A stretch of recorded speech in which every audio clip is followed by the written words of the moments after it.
it, and what inspiration can you draw from that to apply to your own individual sectors? This idea of cross-fertilisation, of sharing our knowledge, helps make Circle a better network. It also infuses us with ideas and allows us to connect with one another, to develop relationships beyond today and tomorrow. The first PhD student who has just been awarded his PhD today, there will be a presentation directly after the opening comments from the PhD students that I would like to introduce, is Dr. Baba Musa.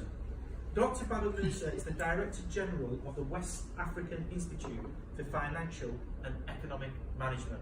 And I'd like to welcome Dr. Baba Musa up to the podium today to share his experiences of why he did a PhD with the Circle Network.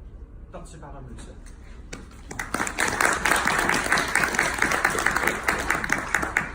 Thank you.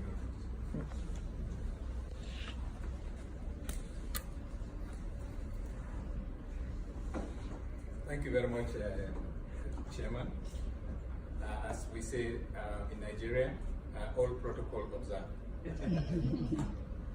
I'm here actually to give you my experience on why I did the PhD. Chairman said visitors. And in doing that, I have an outline which I prepared to cover the background to my PhD program, why I did the PhD, or the reason why I did the PhD program at VITES, and the advantages that follow a PhD program. Specifically, I discovered that when you do a PhD program, there are associated values that come with it.